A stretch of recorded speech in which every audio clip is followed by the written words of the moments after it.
आधार card update करण्याचा विचार भारतीय विशिष्ट ओळख प्राधिकरण करत आहे। तर ह्या नवीन आधारमध्ये काय असेल आणि त्याचे बदल करण्याची नेमकी कारणं काय सांगते। आता आधार कार्डमध्ये नवीन अपडेट येणार आहेत। यात आपल्या आधार कार्डवर फक्त फोटो आणि QR कोडच असू शकतो। नाव देखील छापण्याची शक्यता आहे, परंतु आधार क्रमांक मात्र यात दिसणार नाही।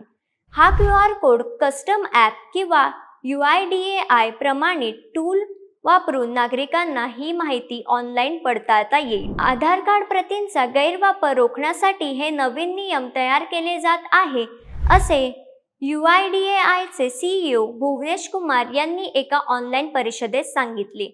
या आधार कार्डमधील नवीन अपडेटमुळे आता हॉटेल्स, टेलिकॉम, सिम कार्ड विक्रेते, कॉन्फरन्स आणि सेमिनार आयोजक आधार कार्ड कॉपीचे गैरवापर करू शकणार नाही। UIDAI डिसेंबर 2025 पासून हे नवीन नियम लागू करणार आहे। अनेक संस्थांकडून आधार कार्ड फोटोकॉपी साठवल्या जातात, जे आधार नियमानुसार चुकीचे आहे। यामुळे एखाद्या व्यक्तीचा आधार क्रमांक आणि बायोमेट्रिक डेटाचा गैरवापर होऊ शकतो। याचमुळे या नवीन अपडेटमुळे सुरक्षितता वाढणार आहे, तसेच बनावट कागदपत्र बनवण्यावरही आळा बसेल।